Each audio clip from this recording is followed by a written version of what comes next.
Hello dear. आपका most welcome है इस यूट्यूब चैनल पे। ठीक है। अब इस वीडियो के माध्यम से हम जो है हमारे रेलवे जेई के अंदर जो इलेक्ट्रॉनिक्स एंड अलाइड इंजीनियरिंग वाले जो टॉपिक होते हैं उन वाले बच्चों के लिए ये वीडियो हेल्पफुल होने वाली है। ठीक है। इन वीडियो के माध्यम से हम देखेंगे जो हमारे रेलवे जेई के अंदर जो टॉपिक है एक एक करके हम कंप्लीट करने की करेंगे इसमें। अब ये वीडियो की जो पीडीएफ है आपको मेरे टेलीग्राम चैनल पे मिल जाएगी, विजय एडू हब करके आप सर्च करिएगा टेलीग्राम चैनल पे।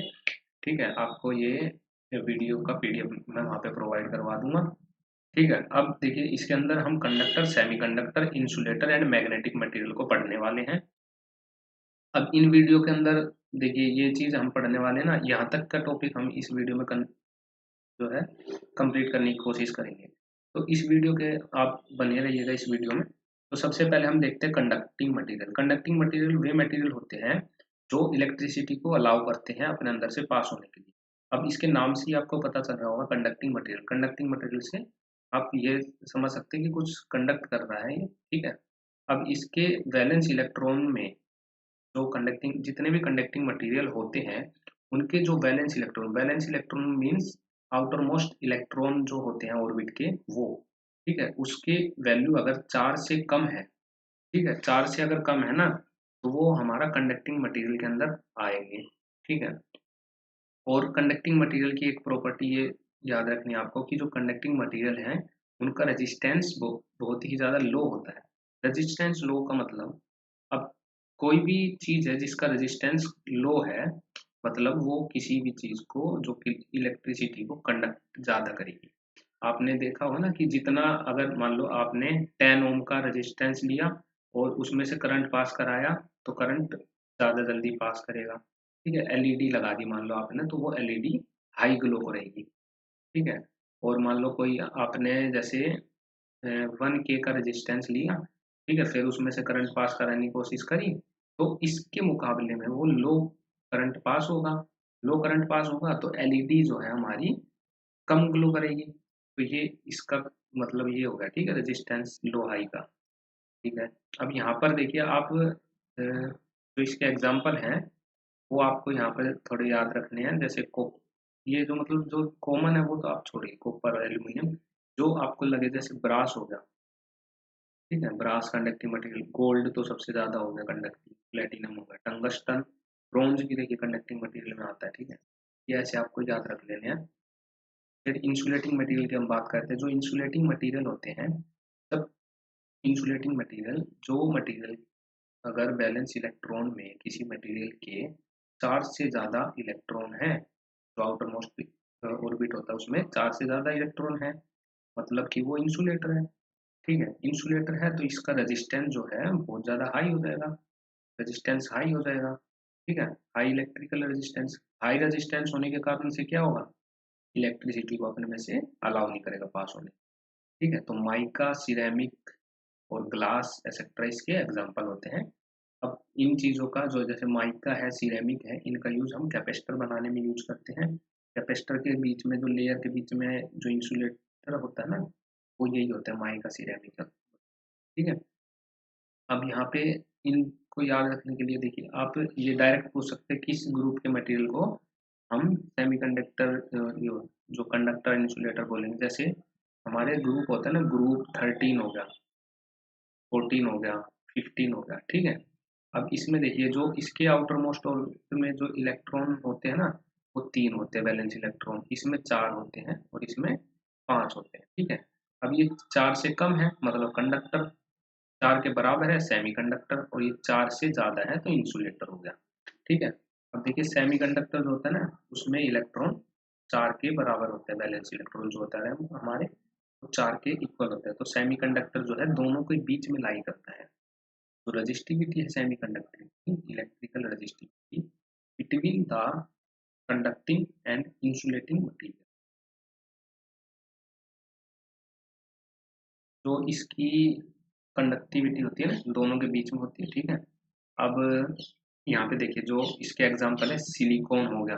सिलिकॉन जर्मेनियम तो आपको कॉमन पता ही है, लेकिन एक जो ये हमारा ना सेलिनियम, इसको याद रख लेना। जैसे आपको 3 दे देगा ऑप्शन में, सिलिकॉन, जर्मेनियम और एक सेलेनियम दे दिया, और मान लो कोई भी एक जैसे ब्रोंज दे दिया, तो पूछ लेगा इनमें से सेमीकंडक्टर मटेरियल बताओ। आपको ये पता है कि ये तीनों सेमीकंडक्टर हैं, ये पूछ लेगा ना कि कौन सा एक सेमीकंडक्टर मटेरियल नहीं है, तो ये ब्रोंज नहीं है, ठीक है। ऐसे आपको क्वेश्चन बना सकता है यहाँ से, ठीक है। अब मतलब जो जेई, ये रेलवे जेई का एग्जाम, उसमें इस टाइप के ही क्वेश्चन आएंगे ज़्यादा करके, जो न्यूमेरिकल वगैरह है वो कम आएंगे, तो फॉर्मूले भी मैं आपको प्रोवाइड करवा दूंगा एक अलग से सेपरेट वीडियो बना के, ठीक है फ्रेंड। अब देखिए आगे इसमें चलते हैं। जैसे गैलियम आर्सेनाइड भी सेमीकंडक्टर होता है, गैलियम फॉस्फाइड भी। गैलियम आर्सेनाइड जो हमारा ना ग्रुप 3 और 5 में होता है, शायद गैलियम जो होता है ग्रुप 13 में होता है, ठीक है। इसके आउटर मोस्ट में 3 इलेक्ट्रॉन होते हैं ना, 3 इलेक्ट्रॉन होते हैं, तो ग्रुप 13 में ही होता है हमारा क्या, गैलियम, ठीक है। गैलियम हमारा ग्रुप 13 में होता है, और जो ये फॉस्फाइड होता है वो हमारा ग्रुप 15 में होता है, ठीक है। इन दोनों को मिला के ये बना देते हैं सेमीकंडक्टर, ठीक है। अब देखिए ये मैग्नेटिक मटेरियल जो होते हैं ना, की बात करते हैं। अगर कोई मटेरियल अपने आप को अलाउ कर देता है मैग्नेटाइज होने के लिए, मतलब जो मैग्नेटिक फ्लक्स के पाथ को अलाउ कर देता है, पाथ मतलब provide path to magnetic flux, वो मैग्नेटिक मटेरियल हो जाएंगे। जैसे आयरन हो गया, हाई कार्बन स्टील हो गई, टंगस्टन स्टील पर, ये अलॉय हो गए, ठीक है। और ये बेरियम फेराइट हो गया, ये मैग्नेटिक मटेरियल होते हैं हमारे, ठीक है। ये इनका यूज हम ट्रांसफार्मर, इंडक्टर वगैरह में करते हैं। मैग्नेटिक मटेरियल के बारे में हम लास्ट में देखेंगे, ठीक है। अभी आपको इनके एग्जांपल यहाँ से याद कर लेने हैं, जैसे जो कंडक्टिंग मटेरियल है ना, एग्जांपल आपको यहाँ से याद कर लेने हैं, ठीक है। जैसे कोई भी आपको यहाँ पे जो भी आपको टफ लगे ना, जैसे नाइक्रोम वायर हो गया, कंडक्टर है, नाइक्रोम का रेजिस्टेंस जो है हाई तो होता है बहुत ज़्यादा, लेकिन क्या होता है ना, ये कंडक्टर होता है, मतलब इलेक्ट्रिसिटी को अलाउ कर दो। हमारे हीटर वगैरह होते हैं ना, उसके अंदर हम नाइक्रोम का वायर यूज करते हैं, निकल और क्रोमियम, ठीक है। ये मटेरियल होता है, तो आपको ये सब यहाँ से एग्जाम्पल है, ये आप डायरेक्ट बन सकते हैं क्वेश्चन। तो आप यहाँ से जो भी एग्जाम्पल है ना, वो अपने अकॉर्डिंग याद रखना, ठीक है, बस ये याद रखना। अब यहाँ पर ये टेबल क्या बता रही है आपको, तो इस टेबल के माध्यम से देखिए एक क्वेश्चन तो आपको यहाँ से डेफिनेटली मिलेगा, हो सकते हैं 2 से 3 क्वेश्चन बन जाए। तो आप इस टेबल को बहुत मतलब कंसंट्रेशन से समझने की कोशिश करना। जैसे कोई चीज़ है, मान लो रेजिस्टेंस, जैसे ये कंडक्टर है ना, कंडक्टर है, सेमी कंडक्टर और इंसुलेटर।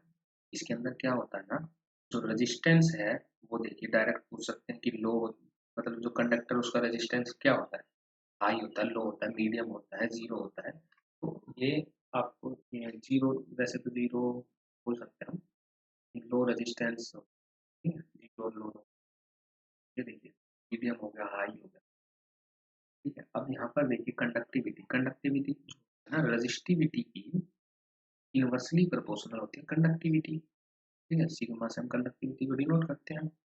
और इसके इनवर्सली प्रोपोर्शनल का मतलब क्या हुआ, अगर हम रेजिस्टेंस को कम करेंगे तो कंडक्टिविटी बढ़ जाएगी, बढ़ गई। ऐसे ही अगर रेजिस्टेंस को हम मीडियम करते हैं, कंडक्टिविटी भी हमारी एक मीडियम हो जाएगी, ठीक है, दोनों मीडियम हो जाएगी।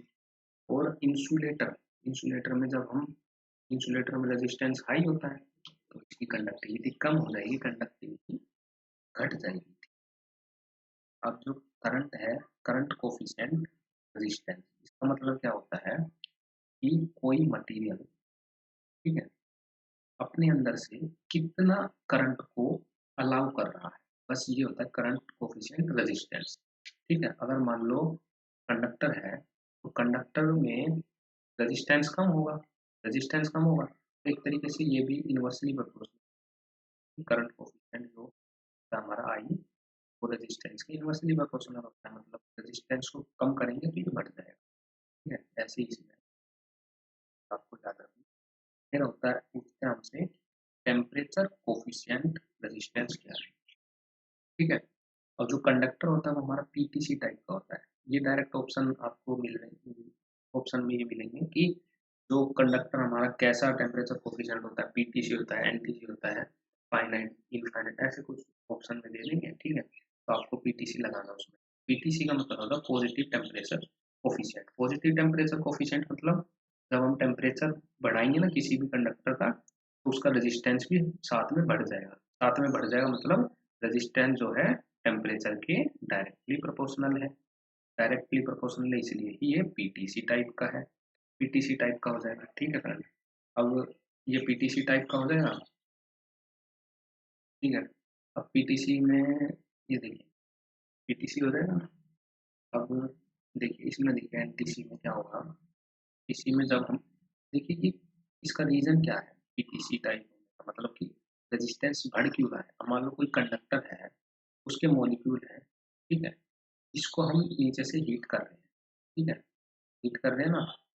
तो हीट करने से क्या होगा, ये इसको हीट करेंगे ना जब हम, तो ये इसका टेम्परेचर बढ़ने शुरू हो जाएगा। टेम्परेचर जितना बढ़ेगा तो ये मॉलिक्यूल उतना ज़्यादा वाइब्रेट करेंगे। अब देखिए मटेरियल कोई होता है ना, उसके अंदर जो मॉलिक्यूल है वो हमेशा वाइब्रेशन मोशन में होता है। जितना टेम्परेचर बढ़ाएंगे तो मॉलिक्यूल की वाइब्रेशन उतनी ज़्यादा बढ़ती जाएगी। तो भाई वाइब्रेशन बढ़ती जाएगी यहाँ से, तो जो इलेक्ट्रॉन है ये इनको मूव होने नहीं देंगे वाइब्रेशन के कारण। अब इलेक्ट्रॉन मूव नहीं होगा तो मतलब करंट उसमें पास नहीं होगा। करंट अगर पास नहीं हो रहा है तो वो उसका रेजिस्टेंस ज़्यादा है। रेजिस्टेंस ज़्यादा है मतलब पीटीसी टाइप का है। ऐसे एनटीसी में क्या होगा, इसमें जब हम टेम्परेचर बढ़ाएंगे तो रेजिस्टेंस घटता जाएगा। इसमें ऐसा नहीं होता है कि जब जो मॉलिक्यूल मूवमेंट होता है उसमें नहीं इंक्रीज होती है, कम होती जाती है, ठीक है। इसलिए नेगेटिव होता है। बस आपको ये चीज़ याद रखनी है कि जो कंडक्टर है बस वो पीटीसी और semi conductor insulator NTC type का। फिर बात करते हैं हम फ्री इलेक्ट्रॉन। जो कंडक्टर होते हैं उसके अंदर फ्री इलेक्ट्रॉन बहुत ज़्यादा बोले तो मान लो कोई भी कंडक्टर है, अगर उसमें ऐसे दे दिया आपको कि कितने फ्री इलेक्ट्रॉन होते हैं, जैसे जीरो दे दिया, फाइनाइट दे दिया, यूनिटी दे दी, यूनिटी मतलब एक दे दिया, या फिर इनफाइनाइट, तो आपको टिक करना है इनफाइनाइट। क्यों? क्योंकि बहुत ज़्यादा इलेक्ट्रॉन होंगे तभी वो कंडक्टर में से करंट बहुत अच्छे से फ्लो करेगा, ठीक है भाई। तो ये चीज़ होगी।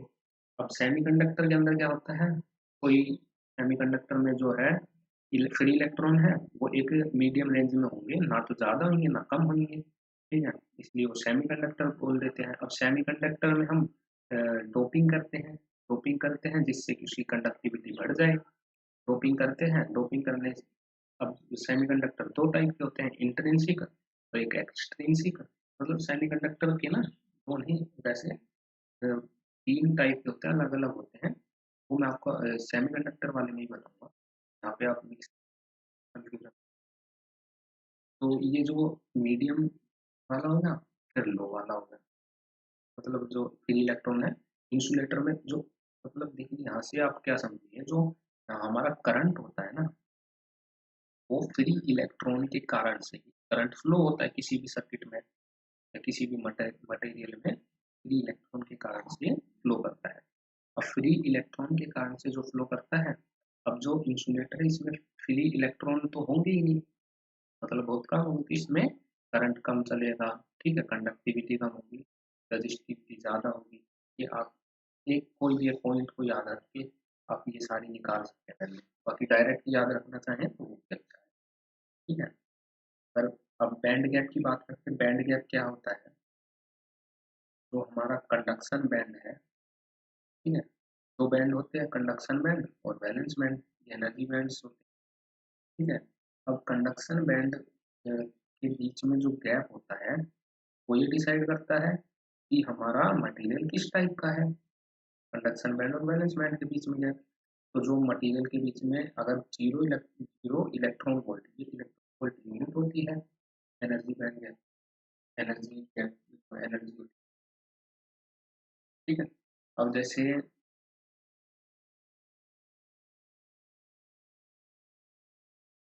एक जो कंडक्टर होता है ना, उसके अंदर कंडक्शन बैंड और जो वैलेंस बैंड होता है लगभग लगभग ये ओवरलैप रहते हैं, तो इलेक्ट्रॉन जो है आराम से ऊपर या नीचे मूव कर सकते हैं।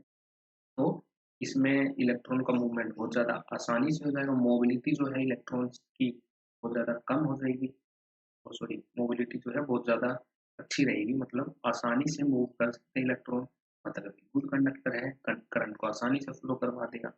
अब जो सेमीकंडक्टर है उसमें 2 इलेक्ट्रॉन वोल्ट से कम होता है, 2 इलेक्ट्रॉन वोल्ट से कम होता है, मतलब कि जो गैप है 2 इलेक्ट्रॉन वोल्ट के बराबर, 2 इलेक्ट्रॉन वोल्ट से कम हो जाएगा गैप, ठीक है, और ये 5 इलेक्ट्रॉन वोल्ट से ज़्यादा हो जाएगा, ठीक है।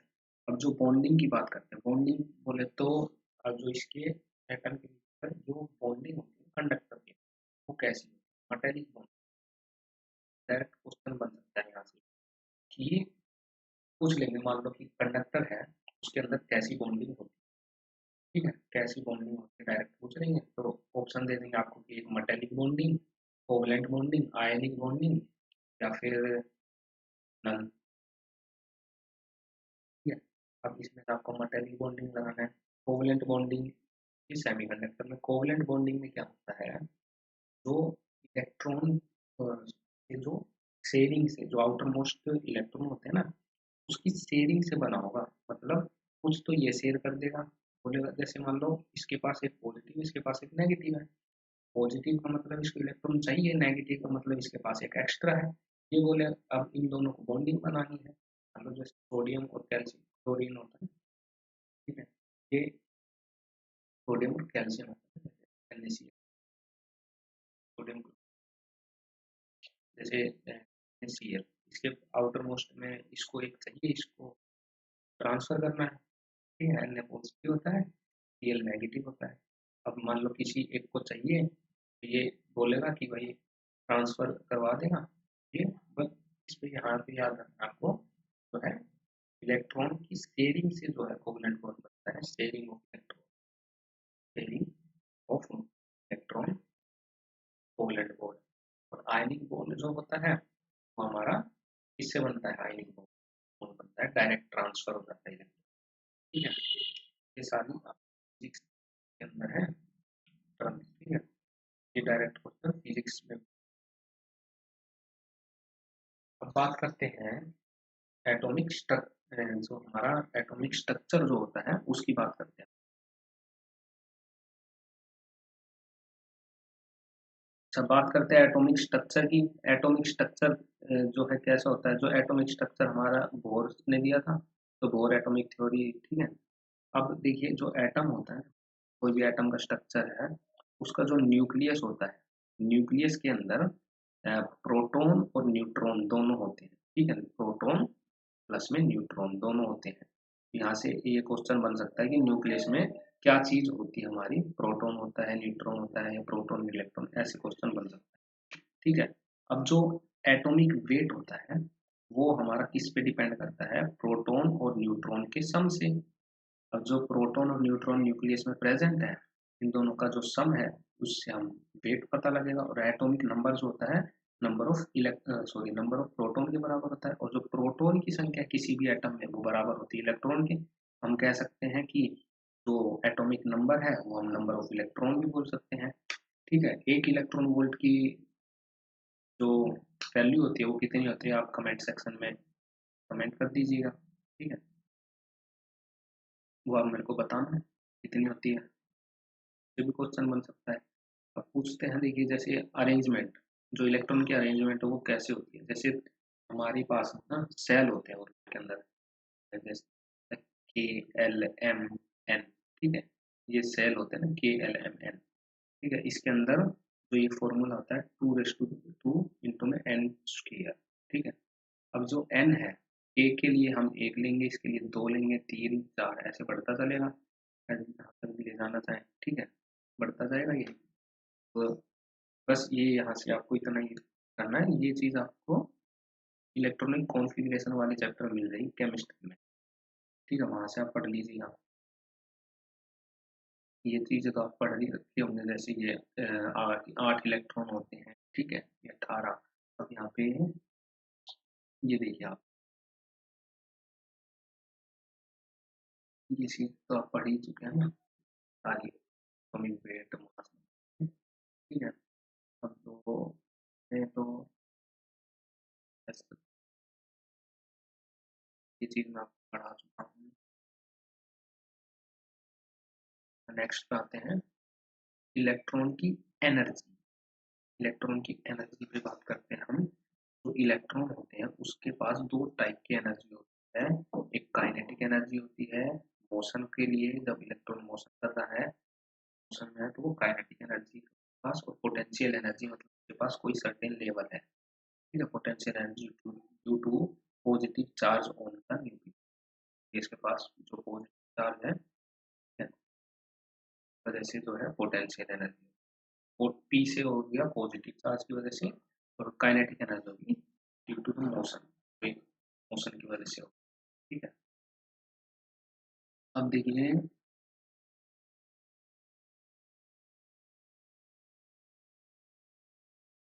बैलेंस इलेक्ट्रॉन के बारे में बता रखा है ना, ये सारी चीज आप पढ़ लीजिए, सारी थियोरेटिकल, वीडियो लंबी ना हो इसलिए, ठीक है। मैं नेक्स्ट पे चलता हूँ, जहाँ जहाँ समझाने की चीजें हैं वो मैं आपको समझाता हूँ। जैसे आप यहाँ पे देखिए वैलेंस बैंड और कंडक्शन बैंड होता है, ये forbidden energy gap, forbidden energy gap जो है मिडल में होता है बिल्कुल, ठीक है, फोरबिडन एनर्जी गैप होता है। अब देखिए जो कंडक्शन बैंड है के अंदर जो है इलेक्ट्रॉन फ्री होते हैं, फ्री इलेक्ट्रॉन होते हैं कंडक्शन बैंड में। फ्री इलेक्ट्रॉन का मतलब क्या हुआ, ये जो है उसमें कंडक्टिविटी में हेल्प करेंगे, ठीक है, फ्री इलेक्ट्रॉन होते हैं, ठीक है, फ्री इलेक्ट्रॉन कंडक्शन बैंड में मिलेंगे, और ये जो वैलेंस बैंड है उसमें हमको फ्री इलेक्ट्रॉन नहीं मिलेंगे, ये चीज़ आपको डायरेक्ट हो जाएगा यहाँ से। लो एनर्जी लेवल पे होता है वैलेंस बैंड, ये चीज़ यहाँ पे लो है, ये हाइयर एनर्जी, ये वैसे एनर्जी का डायग्राम, ये एनर्जी को शो करेगा ये वाला, और ये हाइयर एनर्जी पे है। अब नेक्स्ट, अब देखिए कंडक्शन बैंड में, तो कंडक्शन बैंड ये एम्प्टी है फुल इंसुलेटर के केस बात हो रही है, लगभग 15 इलेक्ट्रॉन, तो 5 से जितना भी ज़्यादा हो, 5 इलेक्ट्रॉन